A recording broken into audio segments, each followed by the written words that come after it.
Yo, you know who it is, you know what it is. Your country can't fuck your Alabama cousin, JABO. JABO ENT, Complete Game ENT is in the building. And right now, I know y'all looking like, man, what he doing, where he at? You know what I'm saying? I had to come on location. It's a special episode of Brims and Blunts, you know what I'm saying? I got my dog, Young Smoody, in the building, man. 1501 representative. What's good, big brother? Okay then, man. What's poppin', man? Man, just chilling. They like my cousin, man. You know what I'm saying? My country cousin right here, man. You did what I mean? Yeah, man. Hey, man, it's your first time on the show. So we glad to have you here. We're going to start at the beginning, bro. Tell everybody where you from, man. Man, I'm from Texarkana, Texas, man. Muddy Water, Texas. Real country boy, country shit. That's East Texas, too, man. Yeah, man. So tell me what it was like, because I ain't never been out that way. You feel me? Like, I've been in Houston, a couple of other places. Tell me what it was like growing up in Texarkana, man. Like, when you was coming out your door, what you was seeing every day? Man, it's ratchet down there, you feel me? It's the country, but it get real, like... Because it's so, you know what I'm saying, it's a smaller city. It's like damn near like a town for real. Right. But, like, you know what I'm saying, like I tell everybody, man, it cleats the streets out there, bro. Like, you got two outs, you're going to either go play football, you know what I'm saying, and try to get out of there, you're going to jump in the streets and try to do what you're going to do, you feel me? Right. Just to make a way. Get up out of that motherfucker for real. Right. So I know y'all big on the football in Texas. So what was your first time playing football, man? How old you was? You got out on that field, dog? Man, I was 7. I was playing tackle football at 7.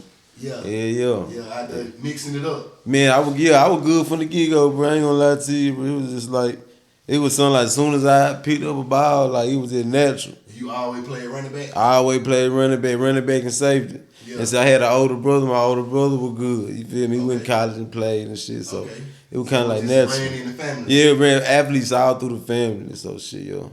Okay. Tell me what type of student you were in school, man. Like what you was doing in school. You was shit cutting up, man. Shit, I was smart though. You feel me? I was one of them kids. I was bad, bro, but you couldn't really get me the other kind of way because I made A's and B's, so kind of made it harder, some form of discipline me because it's like he can't be disrupting too much. He passing. You feel me? Grade, matching up, yeah. Definitely. So let's talk about the household a little bit, man. You single parent household, 2 parents? No, I got both my parents, man. Both my parents, they still together, boy. So I'm appreciative of that.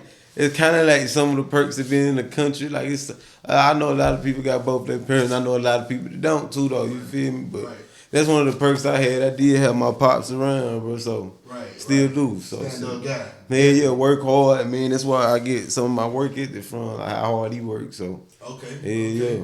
So fill me in on one of the first big plays you made in football, bro. When you was just like, damn, I can't believe I done that one right there. Man, there's so many of them motherfuckers, bro. Like, take me back to like the one of the first one where it shocked you. You were like, damn. Like, I'm gonna tell you when I just knew I was different. Okay. I had been good. I had been like good. Like I'm always gonna be either the best player or the second best player in the league. One of that. So shit, when I knew I was like the truth, I'm like it's probably like 7th grade. I'm the same size I am now. For real, I was like 165, 170 in the 7th grade. I had like peaked early. Okay. But shit, 7th grade, the first game, I had like 3 or 4 carries, 4 touchdowns. Every time I touch the ball, I score. You feel me? Okay. And then like summer track, I knew it was running like 10 9s, 11 1s in the 8th grade and 7th grade. You feel me? So I was advanced real early. So I'm like, damn, this shit was so easy. Like everybody kind of knew. Like then I had, like I said, my older brother. Shit. You had to do a fall in. Yeah, this nigga was. Better be raw. Man, hey, that's the hardest thing for me. Like dealing with.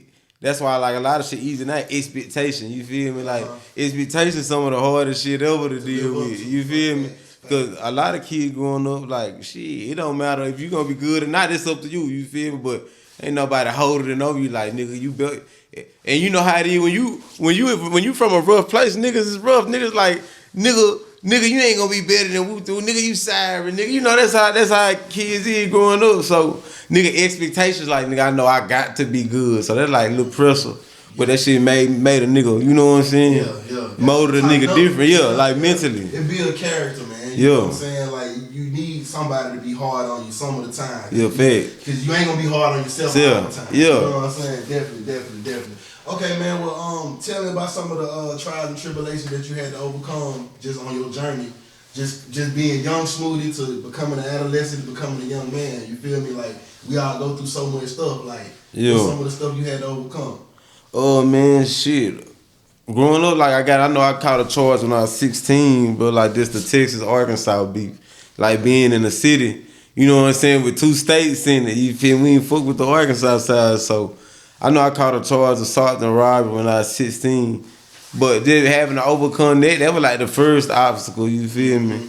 Overcame that, you know what I'm saying? Star athlete yeah. Time, right? You feel me? Everybody like, oh, what is he doing? Facts. So, you know what I'm saying? They slick wanted to make an example because we already had a gang unit and shit. So, they were trying to make it some gang shit. So, nigga beat that. You know, I'm doing it with the ball and shit. But I took the deferred adjudication, you feel me? So, I can't get in trouble till I'm like 21, you feel me? I can't get in trouble again. Yeah. So, I'm doing good. I'm really straight. I'm still getting in the shit, but I ain't getting caught. You know what I'm saying? I'm doing good. Football going good. Boom, I go to college, shit, I catch another charge, you feel me? I catch a battery charge at University of Wyoming. So I played my true freshman year there. I did good. We coming back for my sophomore year, shit, I'm projected to start like I'm supposed to. Right. Man, I get into it like 2 weeks before the season. Shit popped off. But yeah, 2 weeks before camp, bro, we get into it with some dudes and hit somebody and catch a battery charge, bro. But I end up beating it, you feel me? Every charge I never caught, I beat it, you feel me? Because it was always like, it daring to be like self-defense, like, I don't bother nobody but nigga complain, or. And it don't have time, it don't be for me, it be for a teammate, you feel me? That's how a nigga rocking with my people, like, I'm going to rock out with them, you feel me? So, and other than that, bro, just like coming out of the city, like, with rap, like, nigga, everything we had to face, like, coming from a smaller city. Like, shit. Coming where I'm from, we got to get out there and rub shoulders. Like, if like in Houston, niggas can drop in Houston and go big and go get 1 million views just because number of people in Houston. But nigga like me, bro, I got to get out there. I got to go to Dallas and hit the club, and I got to pay the DJ in the strip club to spend my shit. And I got to go to Houston and rub shoulders and going just so niggas can know. So that's kind of how my numbers and shit started jumping up because I was already out rubbing shoulders, and ball helped a lot. All my teammates, you know, these niggas is from, I might have niggas from 30 different states on the team. And once they figure out a nigga rapping, like, shit, they take that shit back to their homeboy. And that's what's crazy about the whole college experience, you know what I'm saying? Like, a lot of, like, you know, we from the hood background. Some people think it's lame to go to college, man, you know, but I met some of the realest niggas in college, some of my lifelong partners that I got, you know what I'm saying, to this day in from college, school. You dig what I'm saying? Like, so that I definitely feel you on that. So when did you find the love for the music? Man, it's always been just being from Texas, bro. Like, growing up, even like as kids, like young kids, like 6, 7. Me and my partner used to freestyle, like at practice and shit. We did freestyling because we grew up listening to these niggas like called DSR. Yeah, I know. Know DSR. So you know. Young Smoody. Yeah. Come on, man. Yeah. Screen spile and shit like that, bro. So. Yeah, man, we used to do that. That's how we grew up, like freestyling. We just freestyle. We always love music. We love to rap. Because that's really what coincided with sports. It was like with sports, when we go in the locker room, everybody want to be rapping in the locker room. Right. Everybody want to rap. Right. So, you know, I always had a love for it. And then once I got in high school and I realized, like, shit, I'm really good at this shit. We freestyling at the lunch table every day. I'm bringing the whole crowd. I'm entertaining the whole, you know what I'm saying? Cafeteria, you feel me? Cafeteria full. So it's like, damn, I'm cold at this shit. Right. I recorded one song, bro. That bitch went up in the city. You feel me? Little song went up, went off the college shit. I still was dropping little tapes, like straight freestyle tapes, though, just freestyling. So I was slowly building my shit. That's when my partners, my teammates, was taking back to the crib. They like, shit, listen to my partner. I'm rapping over niggas beats and shit. But niggas is fucking with it because niggas just freestyling. It was like how we grew up off DSR. You feel me? So. Man, I kept fucking with that. Then when I seen, I would have emotion the same time as football, for real. Like, my music shit was getting big. It got big enough to where the school called, you know what I'm saying, called heat to it. And they was like, hey, you can't be making videos. Or we ain't gonna put you on the front of the flyer, you feel me? Yeah. So they hung that over my head. So I was like, fuck it. I kept doing the tapes, but I wasn't doing no videos. No videos. So, but in my head then, I'm like, man, if this football shit don't work, I'm back in the street. I'm finna go get in the field and go make music. You feel me? Cause that's what I was already knew it. You feel me? I ain't wanna do shit there. Right. You got kids? I got 2 kids. 2 kids. Okay, that's what's up. I think I heard or read somewhere. Did your baby mama put a hit on you? Yeah, man. Yeah, man. Like, can you speak on that, man? Like what you did, man? You must have done some cold blooded. Man, I don't know what it is. What it was? It was just. It's just, you know, they from where they from. They from the boot, so they from New Orleans. So okay, all right. They ain't even from New Orleans. They from somewhere else. It's like the country part of that bitch. Gotcha. Yeah. So we just gonna leave it in God's hands. Yeah, you feel me? They tried to go with they move and shit, nigga fought back. You feel me? So I wasn't going for this shit. Yeah. As I'm an athlete still, you feel me? Man, I'm still in, and I really wasn't in good shape then, but you know that aggressive nature, like shit, nigga been physically the whole life. So get the pump, run through a wall. Yeah, like man, you pull a gun, you supposed to use it. You feel me? You supposed to go and do what you came there to do. Yeah. You see, you hesitated, it was too late. So you know what I'm saying? Yeah, I came up out of there. It wasn't my time. You feel me? It wasn't my time. That's cold blooded right there, man. You and your baby mama still talk to this day, y'all. Man, you know I got to deal, you know, for my daughter. Other than that, cool. Salute the baby mama, man. You feel me? For real. So, yeah, she probably sit down. It's up. It's going up. It's going up. Hey man, they say success is the best revenge, bro. Yeah, so, man. Keep being successful, dog. Nah, man.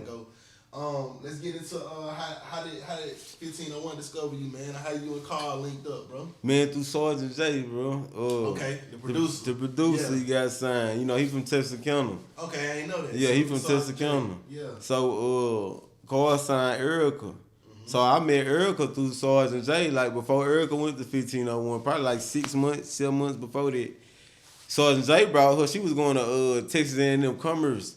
Okay. Sergeant J brought her to Texarkana. He was like, I'm bringing this girl down there, she hard, record a song at the studio. Mm-hmm. His brother, my engineer and my DJ, you feel me? Okay. He got a big brother named Sergeant B. So, shit, he bring her down there.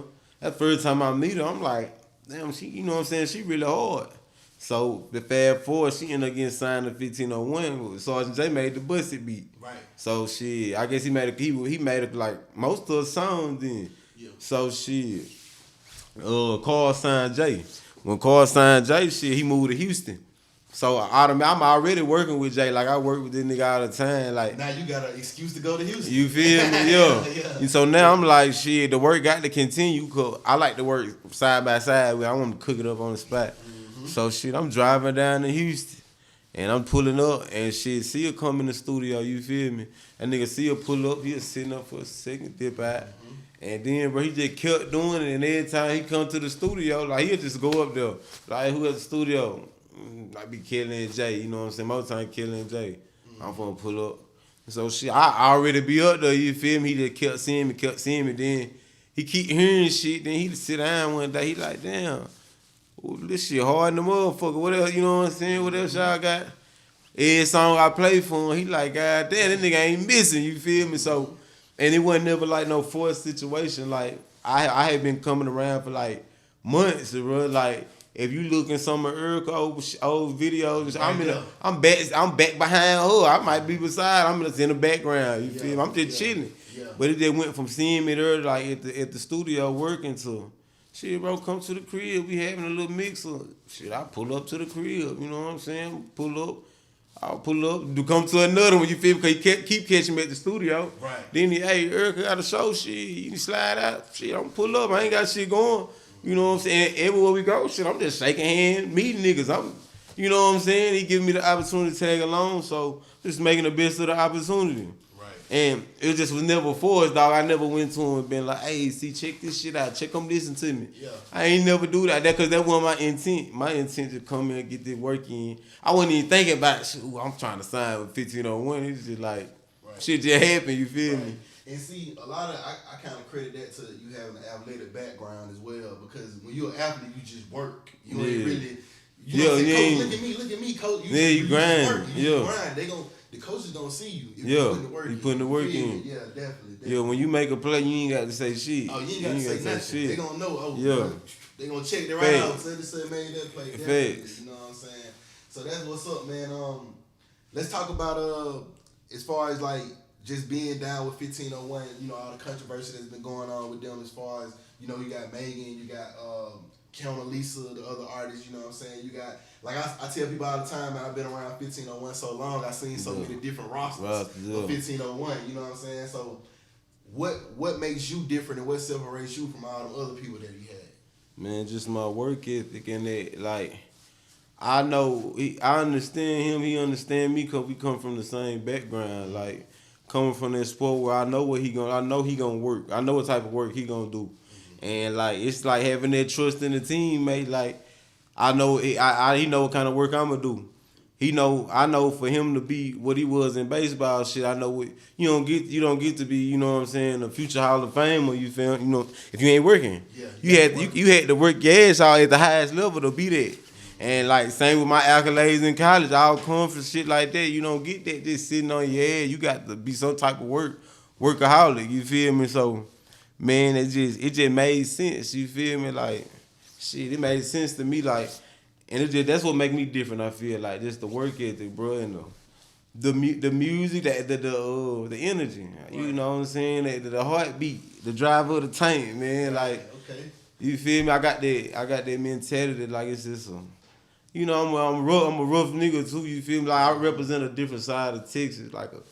It's like the real country. Like you know what I'm saying? It's a lot of country niggas, them country towns. You feel me? Like I represent that. I'm that, and it's like you know that shit can't really be copied or fake. Yeah, it can't be acted out. That shit gotta be. Niggas can tell when you meet a country nigga. Like this is a country ass nigga. You know what I'm saying? Nigga like, and that's just I took that stamp and ran with it, bro. Yeah, that's hard. That's dope. All right, well, since you be frequent in Dallas and Houston and stuff like that, what you think about some of the beefs and stuff that's going on down there, man? Like, how you feel about that shit, bro? Like, crazy. That shit crazy, bro. You know it's gonna happen because it's because of the fans, though. You feel me? Like, because of the fans. Most of the time, at the beginning, don't be shit. A lot of niggas pride be too big. You feel me? A lot of nigga pride, like.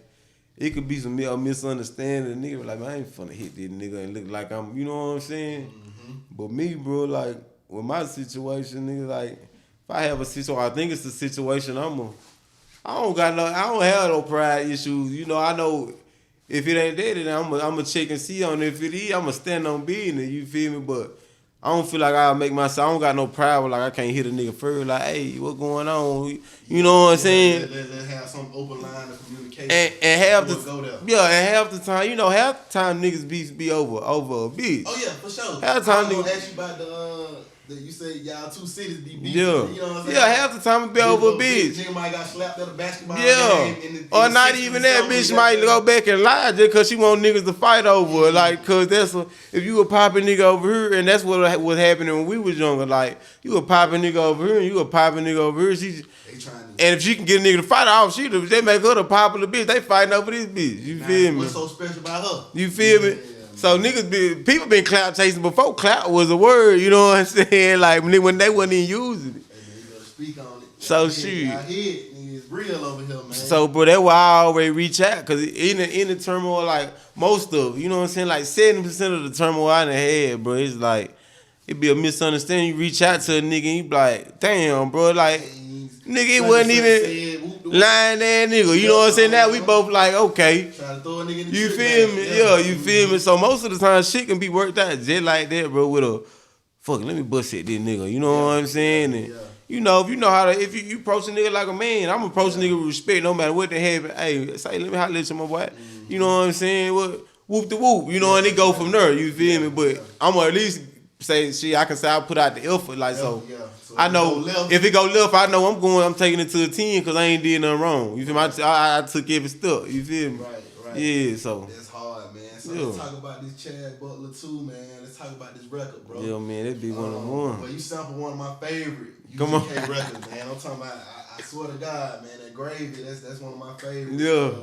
UGK records. So what was I know what the inspiration was behind it, but how did you come up with it? Man, I was listening to the Players Anthem. You feel me? And I'm on YouTube. I'm sliding through the city. I'm finna head to the studio. Mm-hmm. It just fuck around. And I'm riding shit. I'm riding smoking.